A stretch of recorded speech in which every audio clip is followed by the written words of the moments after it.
Sunrise, the start of every new day, and the name of our leopard catamaran. Come and join Russ and Margie as they jump in to their adventure, sailing the world.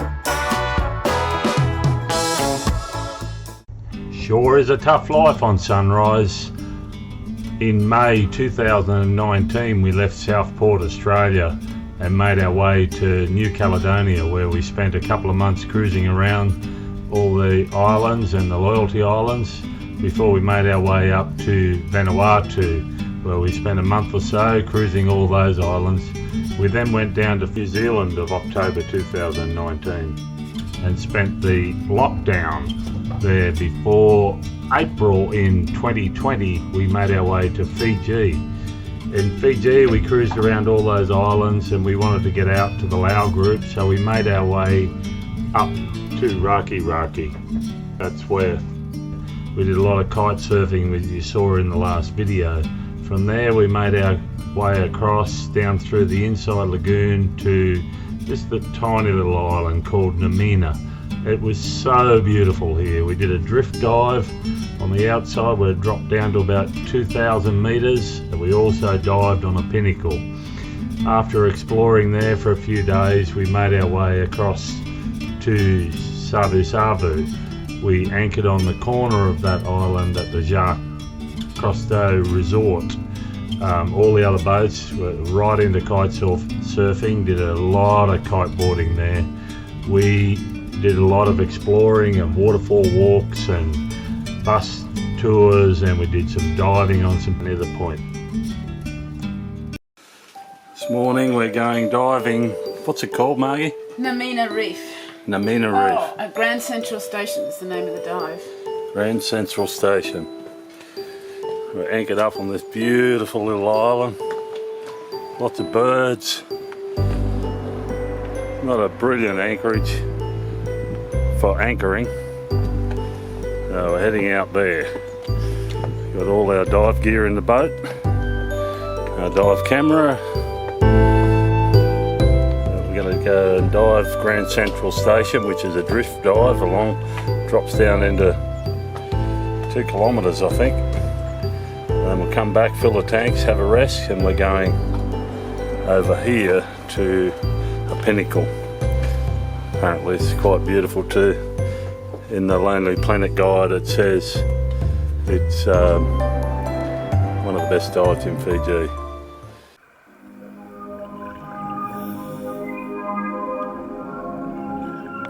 We've been so glad that we decided to do the dive course and buy all our own diving equipment, including the compressor, when we arrived in Fiji, because we just thought, you know, we're in some of the best diving in the world, so let's just do it. So, and buying the gear, and then, you know, you have the unknown to jump into, and it's really nice to have buddy boats that you can share this experience with. It's also a safety aspect, and this particular dive there was a lot of current going down along this, probably 5 knots, and very deep water, nowhere to tie up, and you know you'd never get back to the boat anyway. So Jack from Zatara, he came out with the 2 boatloads and hooked up the second boat, and he stayed up on the surface and drifted along with us, and when we put our marker buoy up he came and retrieved. So it's a very great thing to have friends to do your diving with.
after our absolutely amazing morning doing the drift dive down along the edge of a drop off and then out to a pinnacle, we had a bit of a rest and some lunch. It was a beautiful afternoon, so we came for a walk along this beach to just have a wander and stretch the legs out a bit, and then we were going to snorkel all the way back to the boat, which we did because we just could not get out of the water around this island. And we came across these crazy hermit crabs just feasting on a coconut that drifted up onto the beach. You can see them here, they're just hilarious things to watch.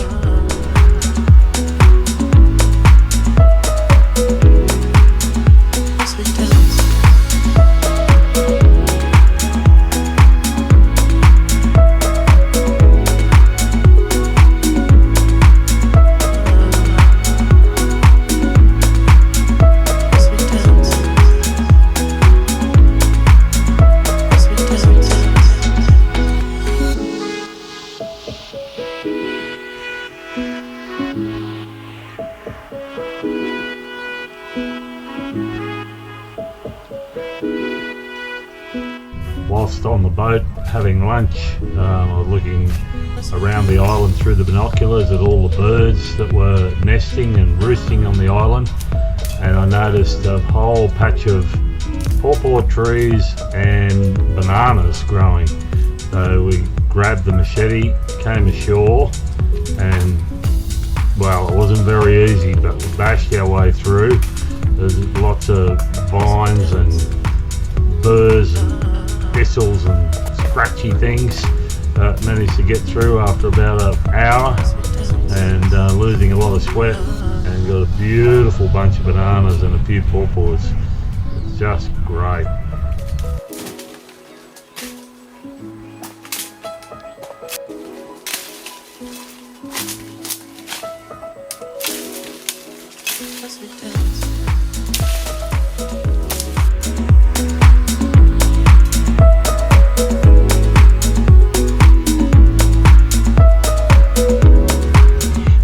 On our last day at Namena to photograph these very young red-footed boobies. There were hundreds of them on this island, along with frigate birds, sooty terns and the long-tailed tropicbirds. And it's typical of uninhabited islands that you get lots of seabirds nesting.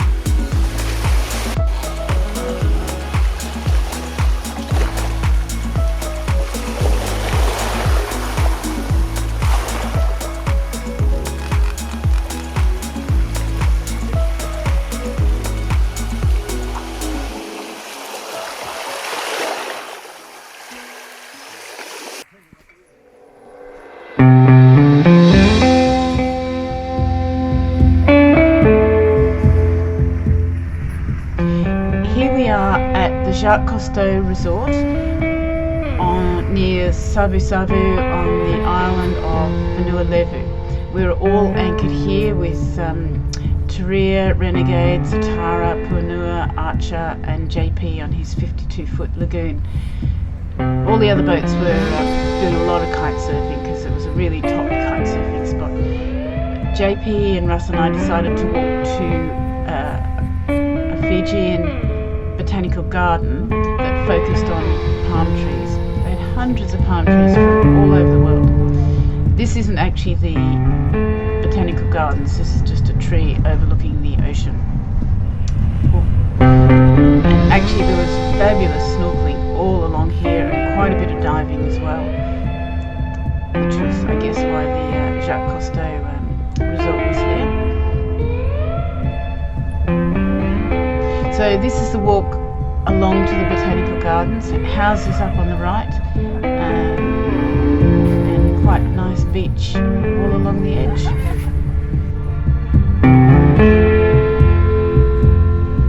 So this is the Botanical Gardens. As you can see, full of beautiful lush greenery. And Savusavu is actually famous for having all this beautiful lush vegetation.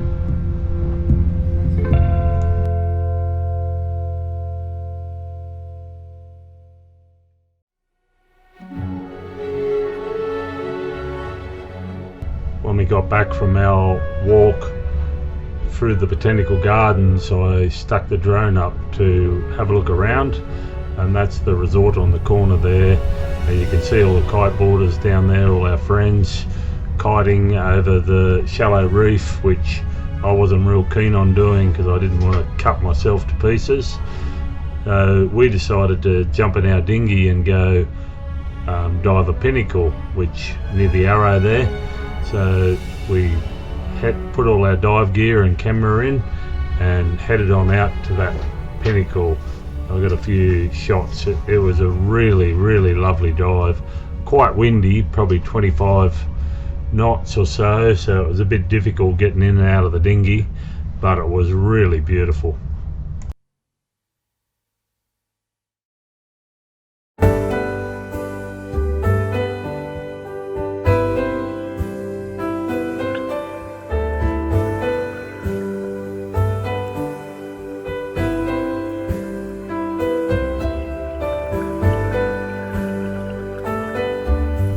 There's just so many fish every time we jumped in the water around these little pinnacles.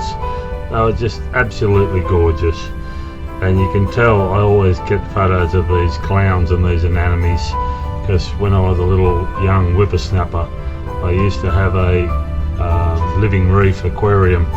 I just love these things, they're so beautiful.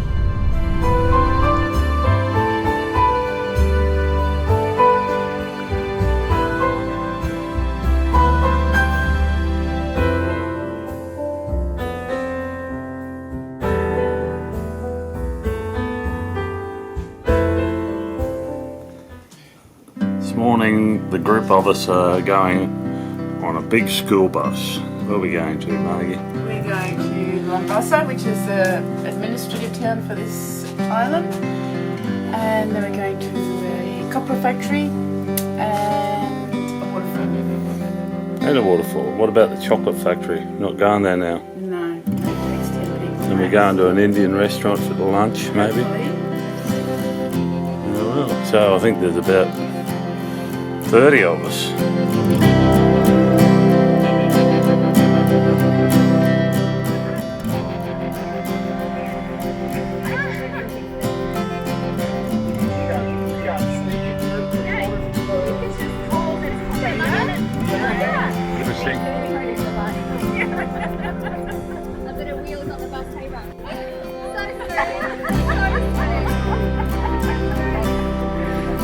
Now we're going to go with these kids.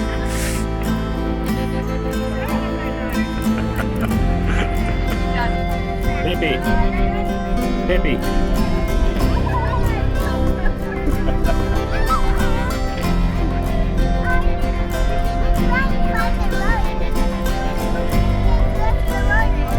Look out!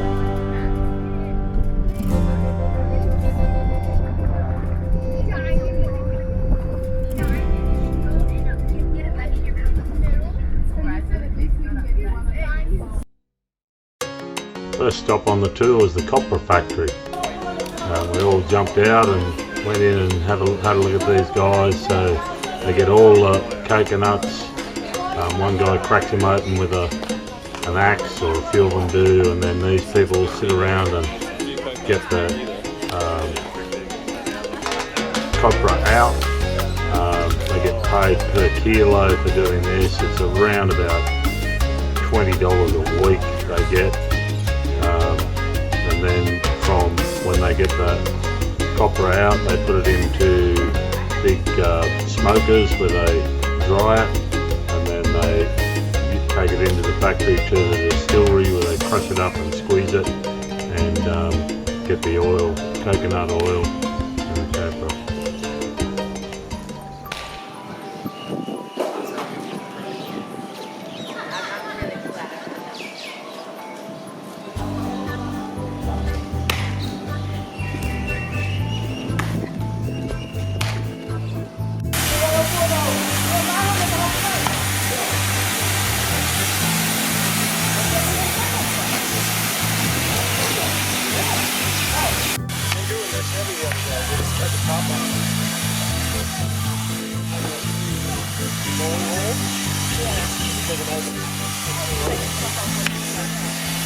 with machete, they were.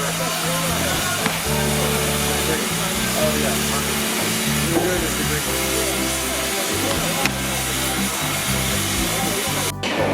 Yeah, every week. Yeah, every week they brought in about 15 bags every farmers. Yeah. Then get some farmers insisted they get 250 bags. Nakabila ba? May.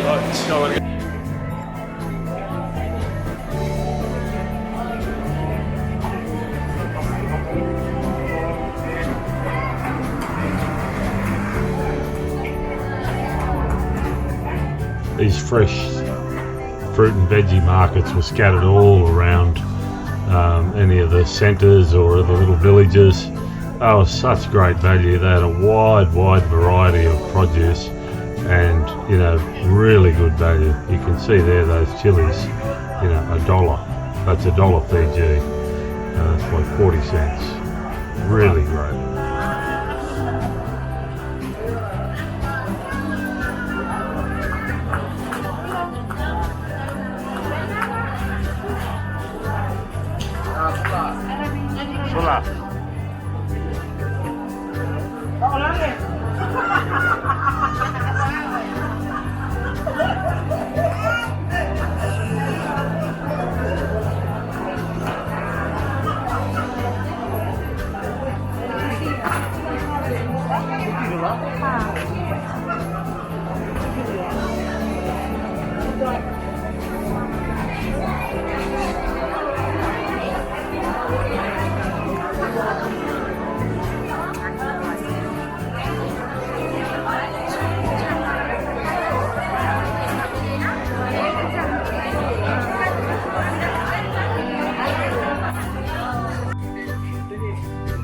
Oh, I couldn't get over these fish markets. There's hardly any refrigeration.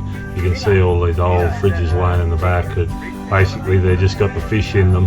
They sit up there on the table. The flies are all over them, slime. Oh, they must have tough stomachs. There's no way I was going to buy any of that.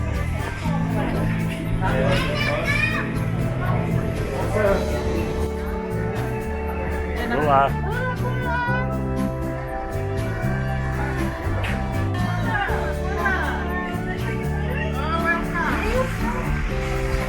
Australia? Yeah. On the way back from Lambasa, we went to Nakawanga Waterfall, and the local villagers managed the waterfall, and they walked along with us and told us about lots of the plants that were growing in their garden along the way to the waterfall.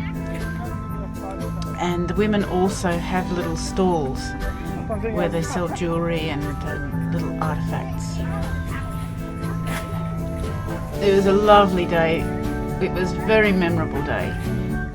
I don't know whether it was the scenery, but I think it was probably more the company of all the other boats and the laughs and the lovely chats we had on the boat together.